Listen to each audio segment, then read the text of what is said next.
Hello and welcome to Talking Aussie Books, a weekly podcast bringing readers and writers of Australian fiction together. I'm Claudine Tinellis. As an avid reader and passionate advocate for Australian fiction, I make it my mission to spotlight local talent. So if you're looking for your next read or simply want to learn more about the Australian literary scene, this podcast is for you. Grab yourself a cuppa, sit back and relax. There doesn't seem to be one particular well-trodden path to publication for any writer, as well I know from speaking to many on this podcast. Nevertheless, I'm still intrigued by the various ways writers end up publishing their stories, and this is especially true of my next guest. Jack Ellis is a Sydney-based writer and musician who has 2 published novels to his name.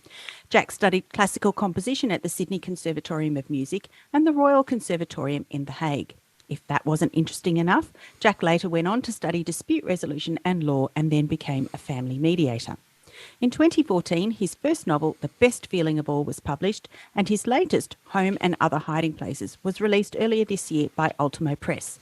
A tender, poignant and at times funny insight into fractured families and one little boy's attempt to find where he belongs. I'm delighted to welcome Jack to the podcast today. Hi, Jack. Hi, Claudine. Thank you so much for having me on the show. It's my absolute pleasure.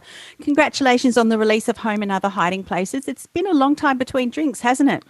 Well, it has, I suppose, yeah. And one of the things that your listeners will know, and you all know as well, is that sometimes life gets in the way. And I think that, there can be this constant sort of pressure to get something done and get it out. But I think sometimes you just need to slow down, put things in a drawer, have you think about them for a while. And so between the 2 books, it was 6 years, I think, yeah. And are you happy with how it's been received? Are you delighted to be seeing it out in the wild on shelves around Australia? Absolutely. No, and it's a real privilege. And I would say, actually, the real privilege is experiences like this, talking to people who've read the book and who seem to sort of sometimes know more about the characters than I do. I've noticed things about the book that I think, oh yeah, I suppose that is there. And it's, that's the real privilege. And being able to, sign books and have people talk to you about it is an absolute privilege, and especially seeing in bookshop windows. And I've had some wonderful reviews, some really generous and thoughtful reviews that have made, I suppose, my job of working on my new book easier too, because it's given me a sort of boost to think, maybe I do know what I'm doing. Yeah, so. Indeed you do. And as I mentioned in my introduction, you're a family mediator and you must see many families who are fractured by conflict. So I wanted to ask you, was this where you uncovered the inspiration for Finn's story? Yeah, I think so. And I think for me, the kind of beginning for writing a novel, because, as we've just talked about, it's a long, big, it's a major work putting together hundreds of thousands of words that all kind of go in the right order. You need to begin with a kind of kernel of an idea, and then for me, well, what is the kernel of the idea? And then that central idea determines which characters you should use, where you should set it, how, and you build the kind of the story around the idea. And for me, what the sort of central idea for this book was, often with conversations with adults who kept talking to me about conflict in their lives, and these are friends and family and lots of people, I'm in my early 40s now, and so lots of people going through family separation and the challenges of raising kids. And I kept hearing this phrase, but kids are resilient, kids bounce back.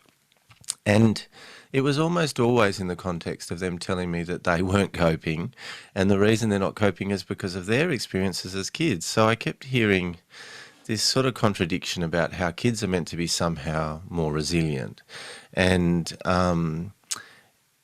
when in fact what was happening in a lot of the people that I was, in the lives of a lot of the people I was talking to and my friends and family and things, was actually they were so preoccupied with the demons of their own childhoods that they were actually passing those demons on intergenerationally to their own kids without realising it. And actually I think the people who could see that most clearly were the kids. And that if you were able just to say, what's going on in your family, you'd get these very simple answers that were actually entirely correct. Everything would be fine if Daddy would just be nice to her.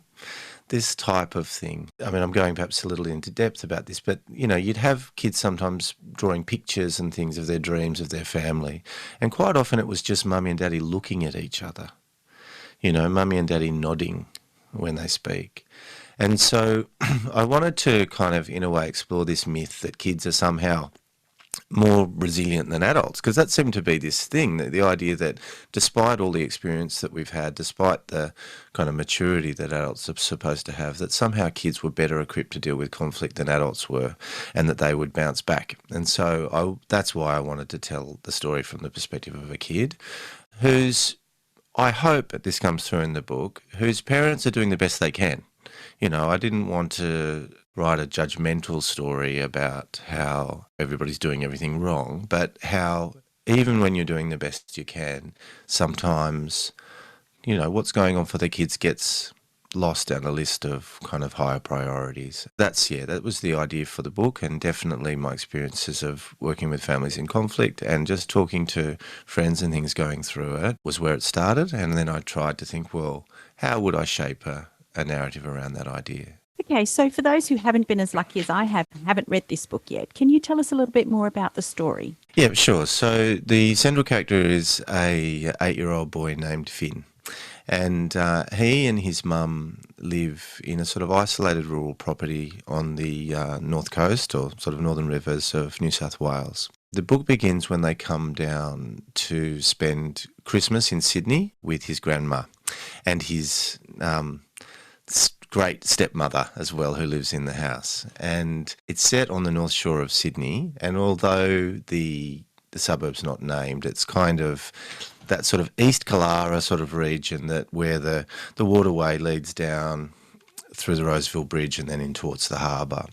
And it's a beautiful bushy area that's sort of, you wouldn't know is there unless you kind of fly over. And it's a really bushy sort of part of Sydney. And pretty much within a couple of days of arriving, you see that there is a lot of unfinished business between Finn's mum, Lindy, and Gran.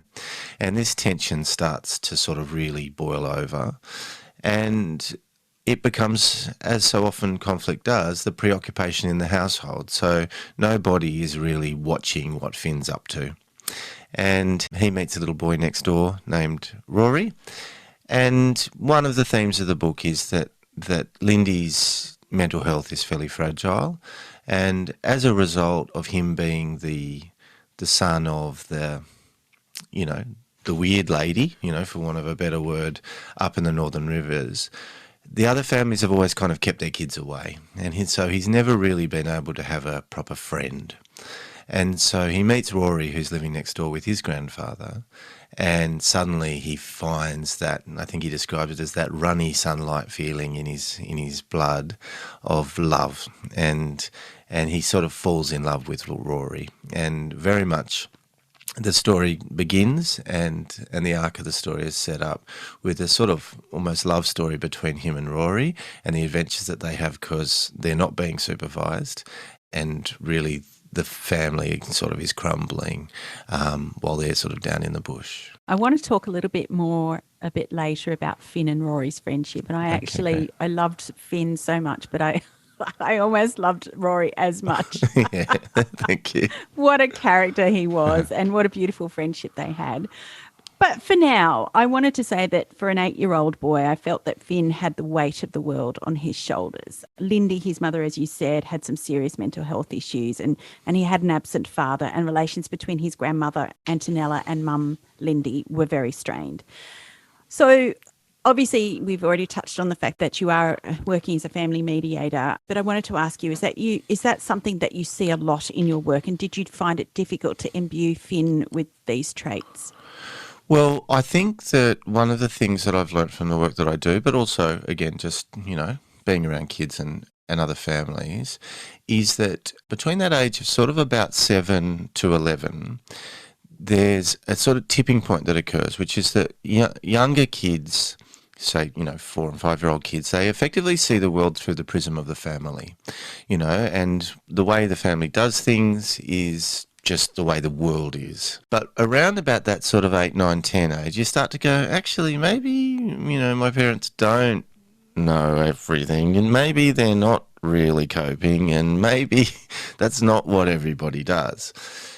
And if that's combined with genuine emotional distress and family breakdown, kids often feel a lot more powerful in the family than they really are, and they feel an intense responsibility to protect everyone and to some extent heal what's going on in the family, often because they can see it quite clearly, but they don't have the maturity to really understand what's going on in the family, in the adult dynamics. And so what you'll get, various versions of this, but it happens with, constant regularity, is parents who have separated recently and who believe with their absolute heart of hearts that they're trying to do something that the child wants.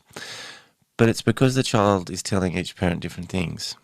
And they're only doing that because all they want is their mummy to be all right or their daddy to be all right. And so they get very, weight of the worldy about it being their job to look after the adults in their family. And I hope one of the themes that comes through in this book is that, wait a minute, it's parents' jobs to look after kids, not the other way around. And that includes, and that dynamic doesn't necessarily change just because people grow up. And so as you'll see, there are 3 generations in this story, and that those dynamics of parent-child dynamics persist into adulthood as well. And that actually, interestingly for me, as you can imagine, I do a lot of work with coercive controlling violence and family violence and often patriarchal male violence. But one of the areas that I see coercive controlling violence probably most often, or as often as is intimate partner violence, is intergenerational coercive control. And the tools of that tend to be different. They tend to be more like shame, social standing, all of these sorts of things, but where grandmas or grandpas exert tremendous coercive influence on their families and child through, as I said, mechanisms like shame and fear and even threats of self-harm or whatever. And it's an aspect of coercive control and family dysfunction that's not often talked about because, quite rightly, we focus on the intimate partner violence, which is kind of, more prominent at the moment, but it's a real dynamic. And having said that, though, I also want to acknowledge that pretty much every example of elder abuse that I've ever seen and ever had anything to do with involved an adult child abusing their parent. So it doesn't just happen one way, but it's definitely that intergenerational dynamic has sometimes deeper, more devastating roots even than intimate partner coercive control. And so that kind of intergenerational theme is very much part of the book as well. The thing that both fascinated and dismayed me about what was going on in Finn's life was the way adults seemed to assume that whatever was going on around Finn, that he remained unaffected by it. Now, you talked a little bit about this idea that kids are resilient, but we could see that, Finn was most definitely affected by the things that went on around him, weren't we? Yeah. And I think one of the things that is easy to forget as a parent is that kids are always listening and they're always absorbing what's going on around them because their brains are tuned to do it. I mean, it's how they learn to talk. Still, for example, when my son was born, I just found it absolutely amazing that I didn't have to teach him to talk, that he just taught himself, just by listening to the adults around him. And that doesn't stop when they learn to talk. And once they learn to talk and they read, they're absorbing everything around them. And honestly, I think it's because there's a simple evolutionary basis for it, which is that the only thing keeping them alive is the adult relationships around them. And so they need to be tuned into what's going on in order to ensure their own safety. And so quite often, I think parents think, oh, no, they don't notice, they're just watching TV or whatever. And one of the phrases that comes up regularly when you hear from kids talking about their parents' separation, particularly, or parental conflict, it was as though their parents were in a bubble and that they thought that nobody could, knew what was going on. But actually everyone knew exactly what was going on, but the parents were so focused on each other and using up so much emotional sort of petrol each day on each other that they thought that it wasn't affecting anybody else. And that analogy of emotional petrol, I think, is also real for kids, because I think each morning when a child wakes up, they have a certain amount of kind of emotional petrol in their tank. And what we want them to use that emotional petrol on is making friends, navigating the complexities of the schoolyard, learning, all of that. And then when they go to bed, their tank's pretty empty, they're tired, they're ready to go to bed, but they've used it up doing the kiddie things that they need to do.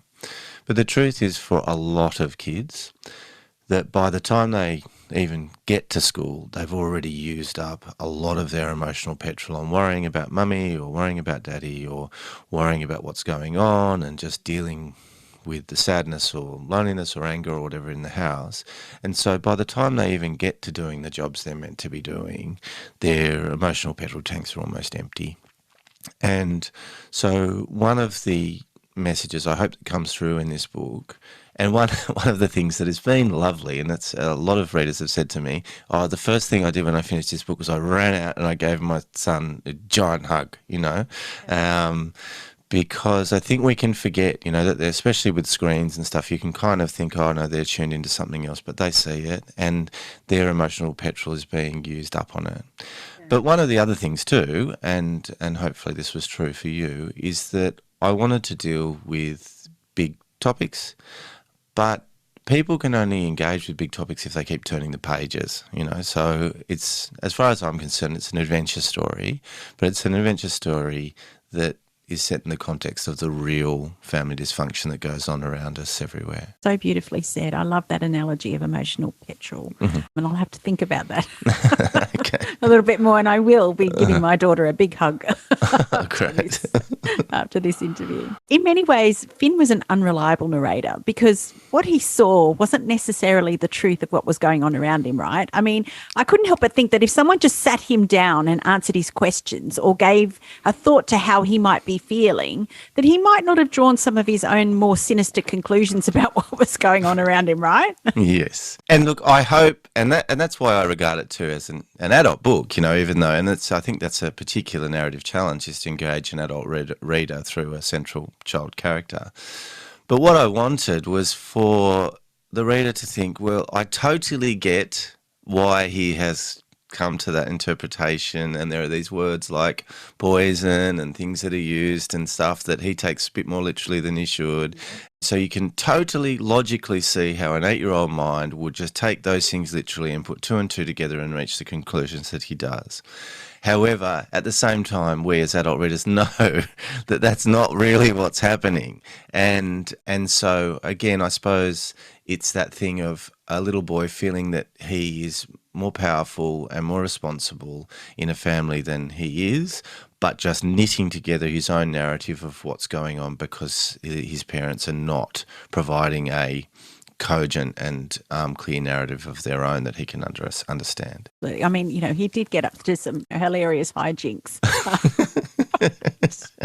But at the same time, I felt so sad for him that he felt like it was, it was him against the world. It was him trying to protect his mum. And then it was almost him trying to protect himself from what he thought was going to happen to him. And I just felt like if somebody had just sat him down and really just listened to him instead of just telling him to be quiet or telling him to stay inside and telling him to go into his room, he may not have gone down that path. Yeah. But I think too, it's easier said than done, isn't it? Of course. Especially with the complexity, that exists in everybody's lives, and particularly people who are, struggling with mental health and, family conflict, coming up with an explanation that, deals with possibly the sexual dynamics of a married relationship and all of this kind of stuff and all of that is quite complicated. And so one thing that I never wanted to do was to have even a hint of judgment in the way that I wrote about the adults, because in the way that we kind of wished that Finn, well, you've put it beautifully, that you wish that someone had just sat down and explained to Finn what was really going on. Part of the reason the adults are the way they are is because nobody ever sat them down and told them what was really going on, and they've had to form their own assessments about what's important, and and they've derived meaning from their own experience in a similar way. It's just they're a bit further down the path. Now, we talked a little bit about Finn's friendship with Rory a bit before, but, despite all that turmoil around him, he managed to find not only friendship, but adventure with Rory. Now, what a character Rory was. And as I said, I loved him almost as much as I loved Finn. Mm-hmm. Why do you think this friendship was important to the story? In a way, I think friendship is the great salvation of humanity in a way, because you do not get to choose your family, right? But your friends are the family you actually get to choose. And particularly with those early friendships that begin in childhood. I mean, these are people who know you better than often your parents do, or they know what you were really up to as a teenager, etc., all that sort of stuff. Yeah. They know you better than your family members do even. Yeah. And so I think that for me, the centrality of friendship is the saving grace of kids in crisis, and that ultimately those friendships are often sort of intergenerational too, and you do hear those great stories of a child who's not coping but then meets the dance teacher or the music teacher or the sports coach or the teacher, the school teacher, who is able to see them for who they really are, and is able to see that despite the chaos in their lives and the struggles that they've got and the fact that perhaps they're acting up in class or whatever, that actually this is a real person with real value and is worth listening to. And that actually, I suppose, the friendship between Finn and Rory, apart from being a fantastic source of adventure and hopefully very funny dialogue, is about that thing of choosing the people in your life you can choose, but because they will be the ones that will help you ride the waves of turmoil that families inevitably go through. At his age, I think Finn had a very strong moral compass, and nowhere was that clearer, I thought, than when he went on the road trip with Dylan. He knew what Dylan was doing was probably not so great or right, but he was powerless to stop him. So what I wanted to ask you, Jack, was, do you think that kids know more about this than we give them credit for? Yes, I think that, and sometimes to their detriment. And so what I mean by that is that morality is nuanced, and for example, there used to be a thing, I remember, that you'd see stenciled up around Sydney in the 80s, which was just said, don't starve, steal, right? You look at that as a fairly complex, moral message. But the truth is, if your family's starving and, it's not your own fault, what should you do? You should steal, right? And I think that the fact that kids often have a very black and white thing, okay, what should you do if someone's really vulnerable and they're needing support and they're asking quite complicated questions, what should you do? You should lie, And sometimes the simplistic way that kids think about morality actually is to their own detriment. And that I think sometimes the process of maturity is actually learning that morality is never black or white. And in different contexts, it's absolutely right to lie. And in different contexts, it's absolutely right to steal. And so that said, though, the relationship that he has with Dylan on that road is, you're talking about a character in Dylan who I'm sure we've all met before, but one of those young men who have grown up essentially believing that the system is rigged, and that the only reason they're poor or disadvantaged or whatever is because the system has kind of hoodwinked the world into making some people rich and some people poor. And so on one level, you can see, Dylan's view of the world through the prism of class, and I think that the ethics of class are still very alive today, even though we don't talk about it so much. Yeah. But particularly with the landed gentry of the Middle Ages, who had all the power because they had land ownership, you see the impossibility of land ownership now for, a lot of people in Australia and things, and the way that flows on and affects the whole society as a re-emergence of this almost aristocratic kind of landed class, And even though the mechanisms of power that the class wields are totally different, it still has a classist element to it. And so I think what's interesting for Finn is that he knows what they're doing is wrong and, and is illegal, etc., etc. But Dylan actually provides a fairly cogent narrative of why, in a rigged system that is designed to oppress the lower classes, actually breaking the law is the right thing to do. And so hopefully the reader, a bit like that. Finn is a bit like the earlier things about Finn knitting together his own narrative. Finn's knitting together a narrative based on what his father's saying that I think, hints at what I was saying before about he's starting to see beyond the prism of the family. He's starting to look at the world with his own lens, and actually the way that Dylan's behaving doesn't really add up. Jack, I wanted to talk a little bit about your transition from study of music to family mediation. Uh-huh. What was it, do you think, about dispute resolution that made you want to work in that area after studying music for so long? Well, on one level, it was pragmatic in the sense that you would know with writing and with music and with every creative endeavour, making a living, and particularly if you want to have kids and things and provide any sort of level of economic stability, is really, really challenging. And so what I knew from my experiences with friends and things, so the natural thing to do that, is to teach music or something like that, or to teach writing, or, whatever it is that your love is. But what I'd seen with my friends who went to the conservatorium with me and things and who had become music teachers, is the effect that it had on them was that they would spend all day listening to sort of a 7-year-old scratching on a violin sort of thing or whatever. And then the very last thing on earth they wanted to do when they'd finished work was work on their own composition or work on their own music. And so I kind of made a sort of pragmatic decision that I wanted a job that was unrelated to music, so that I could still, in those gaps I could find between making a living, still really wanted to do it, rather than not wanting to do it. And initially that job was working as an English as a second language teacher.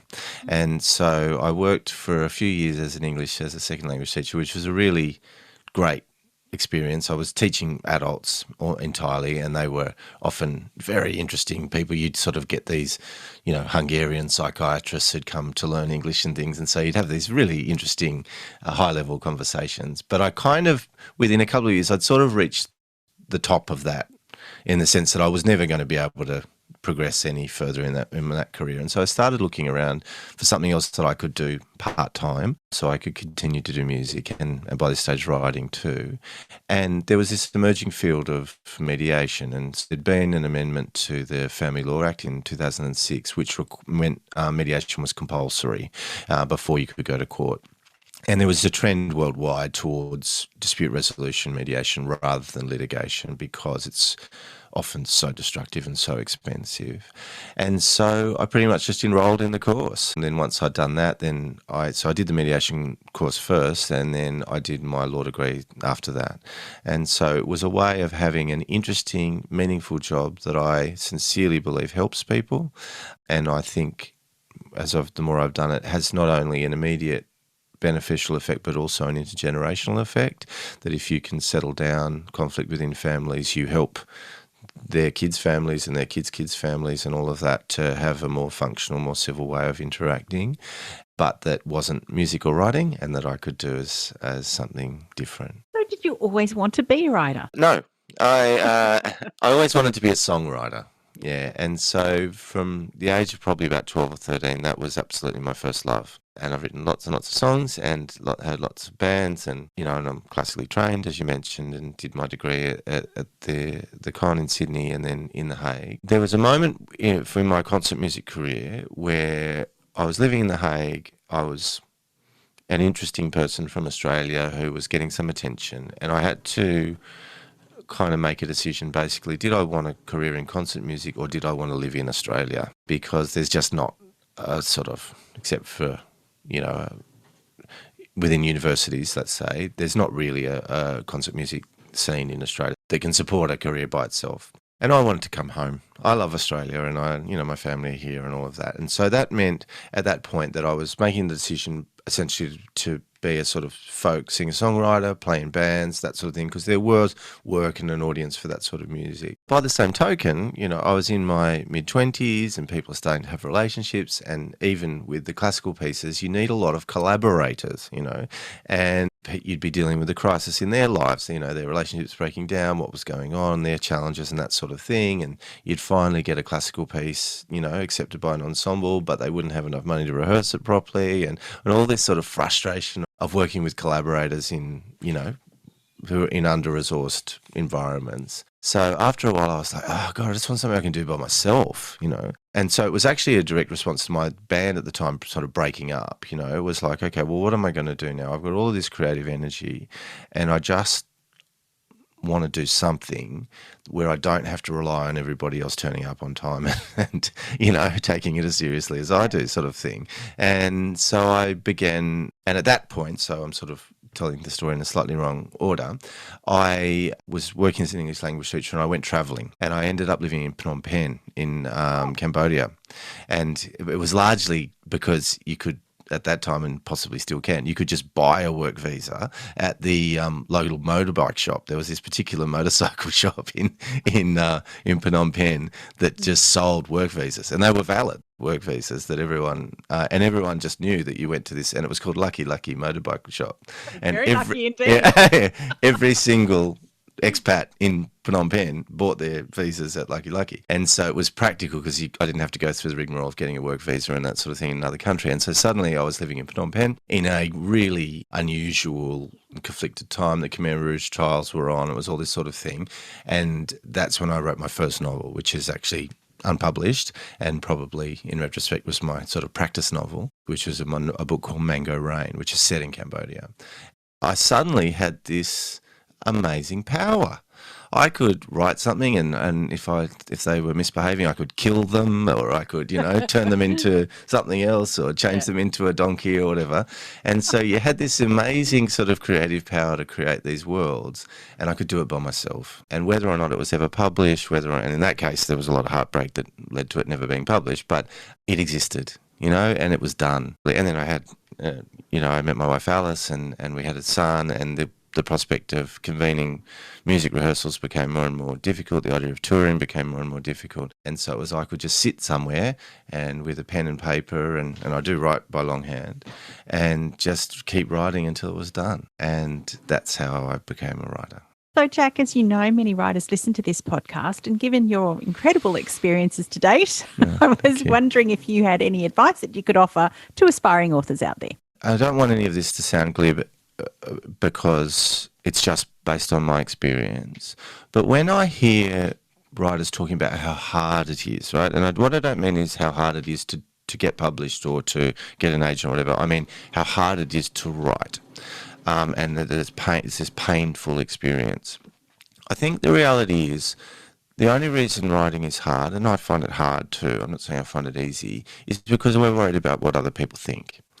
And so ultimately, I mean, if we didn't care what other people think, we could sit there and pump out, you know, 10,000 words a day or whatever, and, you know, we'd be done in a week, sort of thing, you know. But we're so concerned about the experience of the reader and what people might say when they read it and all that, that we really get in our own way, and we really become the main obstacle to doing the work, is this sort of second guessing about whether or not we know what we're doing. And so the first advice I would give to aspiring writers is just to trust your own judgment. It's actually the first step. You need to just go, all right, everyone's just everyone, and I've got to just believe that this is good. If I think it's good, it's good. Because otherwise what happens is you end up with all of these half-finished manuscripts. You end up with these things that you give up halfway. And unfortunately, particularly when it comes to novels, 9/10 of a novel is just about as useful as 1/10 of a novel. You know, and like until a book's finished, it doesn't exist. And so what I would say is that everybody else out there is wrong, yeah, and everyone else you can think of doesn't know what they're doing either, right? And that ultimately, if you think it's right, if it's true to what makes sense to you, if you think it's funny, it is, and go with that. And actually, one of the best pieces of advice I ever got was from my composition teacher in Holland, when we were talking about how to stay motivated in music composition. And he said, what you need to do is go right back and find the thing that very first turned you on to music. What was that thing, that sound, that feeling? What was that thing that very first turned you onto music? And go with that. And I think ultimately, whether that was Louis Armstrong or whether that was Sepultura or, Megadeth or whatever it was, that's what you should be writing, because that's what got you going. That's what started your kind of creative motor running. And I think that's what I mean by trusting your own judgment, that go back to that very first kernel of what you, what turned you on to writing and made you want to do a book, and trust yourself. Yeah. And I mean, there are some technical pieces of advice about getting up early and things I could say as well, but but I think the most important thing is believing that you're right, and that also that literary fashions will change. And that's one of I think the biggest risks that I see writers take, is that they kind of think, oh, this is so hot right now, so I'm going to do a book about it, right? But by the time you even, the book gets accepted by the publisher, which it will, of course, you're still looking at 12 months to 18 months lead time before the book comes out. And so by then, the caravan's moved on, right? And so you're writing a book at parade's end sort of thing.